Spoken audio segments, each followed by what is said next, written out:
Hello students, my name is Atisha Chhajak. I am a lecturer of Government Polytechnic College, Dungarpur. आज हम refrigeration and air conditioning ME 301 का unit number 2 refrigeration system का 13th part पढ़ रहे हैं। Chapter 2 जो कि है रेफ्रिजरेशन सिस्टम, जिसका टॉपिक नंबर 2.4 है वेपर एब्जॉर्प्शन सिस्टम। इसके में already 2.4.1 simple vapour absorption system and 2.4.2 comparison of simple vapour absorption system with vapour compression system, इस पर मैं ऑलरेडी वीडियो बना चुकी हूँ। अब इसका थर्ड टॉपिक जो है इलेक्ट्रोलक्स रेफ्रिजरेटर, उसके बारे में हम आज पढ़ने वाले हैं। ये जो आपको डायग्राम दिख रहा है ये है इलेक्ट्रोलक्स रेफ्रिजरेटर का डायग्राम।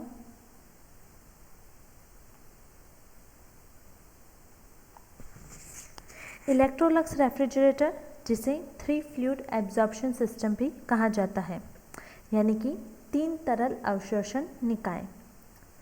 इस घरेलू अवशोषण प्रशीतक का आविष्कार स्वीडन के कार्ल मुंटर एवं वॉन प्लाटन ने किया था, इसलिए इसे प्रायः मुंटन प्लाटन भी कहा जाता है। यानी कि इलेक्ट्रोलक्स रेफ्रिजरेटर और 3 फ्लूइड एब्जॉर्प्शन सिस्टम और मुंटर प्लाटन सिस्टम, इसके विभिन्न नाम हैं। जैसे कि इसके नाम से पता चल रहा है 3 फ्लूइड एब्जॉर्प्शन सिस्टम, यानी कि इसमें 3 तरल पदार्थों का यूज़ किया जाता है। तो इस प्रकार प्रशीतक को 3 तरल अवशोषण प्रणाली कहा जाता है, जिसमें 3 तरल होते हैं जो कि हैं अमोनिया, हाइड्रोजन और वाटर। इस सिस्टम में अमोनिया जो कि है NH3, उसे प्रशीतक यानी कि रेफ्रिजरेंट की तरह यूज़ किया जाता है। वाटर को अवशोषक यानी कि एब्जॉर्बेंट की तरह यूज़ किया जाता है और हाइड्रोजन को वाष्पन यानी वेपराइजेशन के लिए यूज़ किया जाता है। यहाँ पर आपको डायग्राम में सिंपल इलेक्ट्रोलक्स रेफ्रिजरेटर का सिंपल डायग्राम दिख रहा है। पहले हम इसका प्रिंसिपल पढ़ते हैं। क्या प्रिंसिपल है? इलेक्ट्रोलक्स रेफ्रिजरेटर एक घरेलू प्रशीतक है जो कि अवशोषण प्रकार के प्रशीतक के रूप में जाना जाता है। इस प्रणाली में गैस और वेपर मिक्सर के गुणों का भली भांति यूज़ किया जाता है। इसके अलावा ये डाल्टन के आंशिक दाब नियम यानी कि पार्शियल प्रेशर के प्रिंसिपल पर काम करता है। इस पूरी प्रणाली में लगभग 15 बार का कुल दाब बनाए रखा जाता है। ठीक है, यानी कि 15 बार इसमें प्रेशर बनाए रखा जाता है इस पूरे सिस्टम का। और इवापोरेटर में जो कि है वाष्पित्र में लगभग 12 बार के बराबर दाब पर हाइड्रोजन भरी जाती है। तो इस इवापोरेटर में 12 बार प्रेशर पर हाइड्रोजन गैस भरी जाती है। अतः इसमें अमोनिया लगभग 3 बार के आंशिक दाब पर वाष्पित होती है, जो कि मैंने अभी आपको बताया कि इस पूरी प्रणाली में लगभग 15 बार का कुल दाब बनाए रखा जाता है, जिसमें से हाइड्रोजन जो है वो 12 बार पर भरी जाती है। तो 15 - 12 कितना बचा? 3 बार। तो जो बचा हुआ 3 बार है वो इस अमोनिया के प्रेशर से आता है। तो अमोनिया लगभग 3 बार के पार्शियल प्रेशर पर वाष्पित होती है। इस प्रेशर पर अमोनिया का सैचुरेटेड टेम्परेचर लगभग -10 डिग्री सेंटीग्रेड होता है तथा संघनित्र में जाने वाली अमोनिया का दाब लगभग 15 बार हो जाता है। ठीक है, तो यहाँ पे जो अमोनिया होती है वो -10 डिग्री सेंटीग्रेड पर सैचुरेटेड टेम्परेचर आ जाता है उसका। और फिर उसके बाद जब ये कंडेंसर यानी कि संघनित्र में जब जाती है तब इसका जो प्रेशर होता है वो 15 बार का प्रेशर हो जाता है। यहाँ पर ये करीबन 38 डिग्री सेंटीग्रेड के ताप पर द्रवित होती है और द्रवित होकर अपनी ऊष्मा वायुमंडल को दे देती है। तो ये था प्रिंसिपल ऑफ इलेक्ट्रोलक्स रेफ्रिजरेटर। अब हम इसकी कार्यप्रणाली समझते हैं।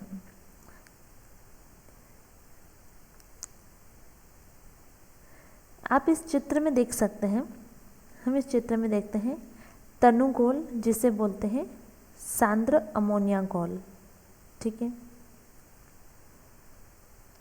तो ये सांद्र गोल जो है NH3 का H2O में, ठीक है, यानी कि वाटर में कुछ मात्रा में अमोनिया मिला हुआ है। ठीक है, तो जब ये सांद्र घोल अवशोषक से जनरेटर में आता है तो इसे किसी बाह्य स्रोत से ऊष्मा दी जाती है, किसी बर्नर के थ्रू या किसी के भी थ्रू इस जनरेटर को ऊष्मा दी जाती है। तो जब इस सांद्र घोल को जनरेटर में ऊष्मा मिलती है तो क्या होता है, इस सांद्र अमोनिया घोल में से अमोनिया वाष्पित्र होकर संघनित्र की ओर जाता है। ठीक है, तो क्या होता है, यहाँ पे जो सांद्र घोल है इसमें से जो अमोनिया है वो वेपराइज होकर संघनित्र की तरफ जाने लगता है। तो इस प्रकार यदि अमोनिया वाष्प के साथ यदि कोई जल वाष्प हो तो इसे संघनित्र से पहले लगे रेक्टिफायर, जिसे बोलते हैं अवशोधक, द्वारा अलग कर दिया जाता है। ठीक है, तो ताकि इस संघनित्र में ओनली अमोनिया वाष्प प्रवेश कर सके। इसके अंदर अगर पानी का अगर कोई मिक्सचर है तो उसे पहले से यहाँ वाटर सेपरेटर से अलग कर दिया जाता है। ठीक है, इससे सिर्फ अमोनिया वाष्प ही संघनित्र में प्रवेश कर पाती है। तो जनरेटर में बचा गर्म अमोनिया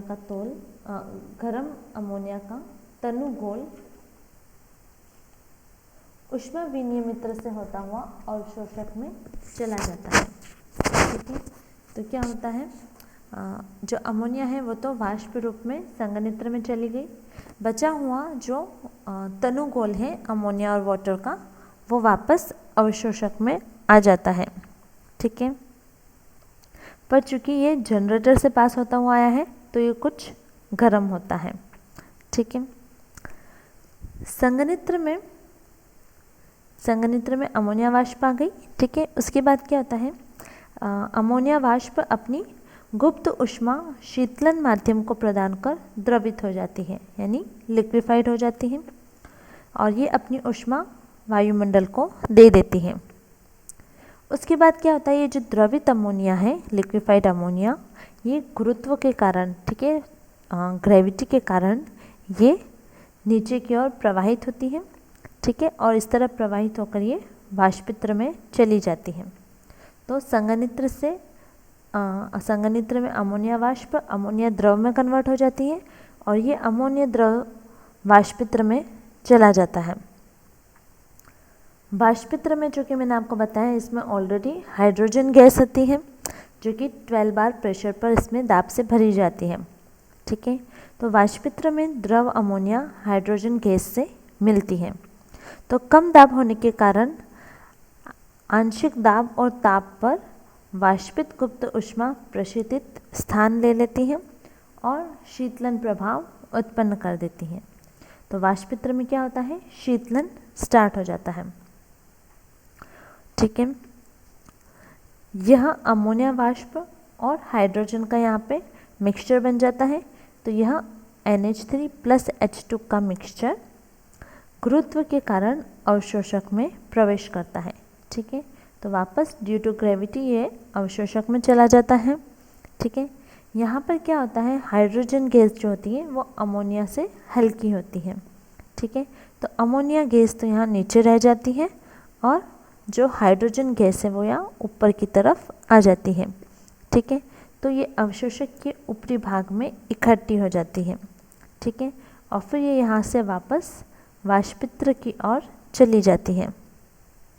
ठीक है, और जो बची हुई जो अमोनिया जो है NH3 + H2 का जो मिक्सचर आया उसमें हाइड्रोजन गैस तो वापस वाष्पित्र में चली गई, बची क्या, अमोनिया। ठीक है, तो अमोनिया इस तनुगोल के साथ मिलकर यहाँ पर सांद्रगोल बना देती है, ठीक है। और फिर ये सांद्रगोल वापस जनरेटर में चला जाता है, ठीक है। तो इस तरह से ये साइकिल चलती रहती है, ठीक है। तो इस तरह से ये एक संपूर्ण चक्र पूरा होता है। COP फाइंड कर सकते हैं हम इलेक्ट्रोलक्स रेफ्रिजरेटर की, ठीक है। COP यानी कि निष्पादन गुणांक। तो इलेक्ट्रोलक्स रेफ्रिजरेटर का निष्पादन गुणांक वाष्पित्र द्वारा अवशोषित की गई ऊष्मा तथा इस प्रणाली में जनरेटर को दी गई ऊष्मा के अनुपात के बराबर होता है, ठीक है। तो COP का फॉर्मूला हो गया COP इज इक्वल्स टू वाष्पित्र में अवशोषित ऊष्मा डिवाइडेड बाय जनरेटर में दी गई ऊष्मा। वापस बोल रही हूँ मैं, COP इज इक्वल्स टू वाष्पित्र में अवशोषित ऊष्मा डिवाइडेड बाय जनरेटर में दी गई ऊष्मा, ठीक है। ये फॉर्मूला है COP निष्पादन गुणांक और coefficient of performance of Electrolux refrigerator और 3 फ्लूइड एब्जॉर्प्शन सिस्टम का, ठीक है। यहाँ पर हमारा यूनिट 2 ख़त्म होता है। अगर आपको इस यूनिट से रिलेटेड कोई भी डाउट हो तो आप मुझे कमेंट सेक्शन में पूछ सकते हैं। Thank you.